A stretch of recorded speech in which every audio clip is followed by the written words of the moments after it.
Hi hello friends, welcome to my channel. திடீர்னு guest ஊர்லேருந்து வரேன்னு சொல்லிட்டாங்க. என்ன ஸ்நாக்ஸ் செய்யறதுனே தெரில. குழந்தைங்க ஸ்கூல்லேருந்து வரத்துக்குள்ளே ஸ்நாக்ஸ் செஞ்சு வைக்கணும் அப்படின்னு நினச்சிட்டு இருக்கீங்களா? அப்போ இந்த பிரெட் பொட்டேட்டோ கட்லெட்டை வீட்டில் கண்டிப்பாக செஞ்சு பாருங்கள். செய்யறது ரொம்பவே ஈஸி, சாப்பிட்றதுக்கும் செம்ம டேஸ்ட்டாக இருக்கும். வாங்க எப்படி செய்யுதுன்னு பார்த்துடலாம். இதுக்கு நம்ம 5 பிரெட் ஸ்லைசஸ் எடுத்துக்கலாங்க. இந்த மாதிரி ஒரு பவுலில் தண்ணி எடுத்துக்கோங்க. இந்த பிரெட் ஸ்லைசஸ்லாம் ஒவ்வொன்றா தண்ணியில் டிப் பண்ணி இந்த மாதிரி பிழிஞ்சு எடுத்துக்கோங்க. கொஞ்சம் கூட தண்ணி இருக்கக்கூடாதுங்க. தண்ணியை நல்லா பிழிஞ்சுக்கோங்க. தண்ணி இருந்துச்சுன்னா நீங்கள் எண்ணெயில் போடும்போது எண்ணெய் உரியும். அதனால தண்ணி இல்லாமல் நல்லா பிழிஞ்சு எடுத்துக்கோங்க. நான் 5 பிரெட் ஸ்லைசஸ் எடுத்திருக்கேங்க. இப்போ நான் வாட்டர் இல்லாமல் நல்லா பிழிஞ்சுக்கிட்டேன். இப்போ ஒரு பவுலில் நம்ம பிழிஞ்சு வச்சுருக்க ப்ரெட்டெல்லாம் ஆட் பண்ணிக்கலாம். 3 பொட்டேட்டோவை பாயில் பண்ணி எடுத்து வச்சுருக்கேங்க. அந்த பொட்டேட்டோவையும் நல்லா இந்த மாதிரி பிசைஞ்சு சேர்த்துக்கோங்க. பொட்டேட்டோவில் கட்டி கட்டியாக இல்லாமல் நல்லா ஸ்மாஷ் பண்ணி எடுத்துக்கோங்க. ஒரு பெரிய வெங்காயம் பொடியாக நறுக்கி வச்சுருக்கோங்க. அந்த பெரிய வெங்காயத்தையும் இதில் நம்ம ஆட் பண்ணிக்கலாம். 1/2 டீஸ்பூன் அளவுக்கு மஞ்சள் தூள், 1 டீஸ்பூன் அளவுக்கு மிளகாய் தூள், 1 டீஸ்பூன் அளவுக்கு கரம் மசாலா, 1/2 டீஸ்பூன் அளவுக்கு மிளகுத்தூள், தேவையான அளவு உப்பு, இது எல்லாத்தையும் சேர்த்து நல்லா பிசைஞ்சு விட்டுக்கோங்க. மசாலாலாம் நல்லா ஒன்றோட ஒன்று ஒட்டி வரணும்.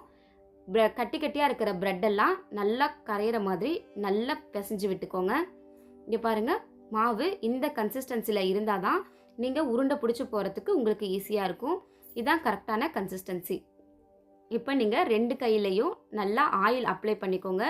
சின்ன சின்ன உருண்டைகளாக இந்த மாதிரி எடுத்து கட்லெட் ஷேப்பில் நல்லா தட்டி எடுத்துக்கோங்க. நீங்கள் தேவையான அளவு தட்டி ஒரு பிளேட்டில் வச்சுக்கோங்க. இந்த உருண்டைகளை நாம் பிரெட் க்ரம்ஸில் டிப் பண்ணி தாங்க எண்ணெயில் போடணும்.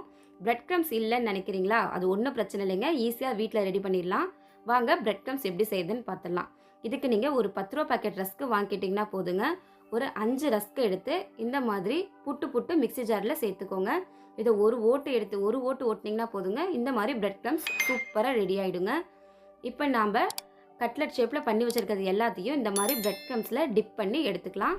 இப்போ ஒரு தவாவில் எண்ணெய் ஊற்றிக்கோங்க. எண்ணெய் நல்லா சூடானதும் இந்த மாதிரி ஒவ்வொரு கட்லெட்டாக போட்டு பொரிச்சு எடுத்துக்கோங்க. மீடியம் ஃப்ளேம்லேயே இருக்கட்டுங்க. ஹை ஃப்ளேமில் வச்சிங்கன்னா நல்லா பொன்னிறமாக ஆகிடும், ஆனால் உள்ளே வேகாது. லோ ஃப்ளேமில் வச்சிங்கன்னா வேகிறதுக்கு ரொம்ப நேரம் ஆகும். அதனால் நீங்கள் மீடியம் ஃப்ளேமில் வச்சிங்கன்னா நல்லா பொன்னிறமாக வெந்து வந்துடுங்க. உள்ளே நல்லா பொட்டேட்டோவும் நல்லா வெந்திருக்கும். இதை நீங்கள் டொமேட்டோ சாஸில் தொட்டு சாப்பிட்டீங்கன்னா என்ன டேஸ்ட்டுங்க. செஞ்சு பார்த்துட்டு என்னைய புகழ்ந்து தள்ளிடுவீங்க. கண்டிப்பாக வீட்டில் செஞ்சு பாருங்கள். எப்படி இருந்துச்சுன்னு கமெண்ட் பண்ணுங்கள். மறக்காமல் நம்ம சேனலை லைக் பண்ணுங்கள், சப்ஸ்கிரைப் பண்ணுங்கள். தேங்க்யூ ஃப்ரெண்ட்ஸ், பாய்.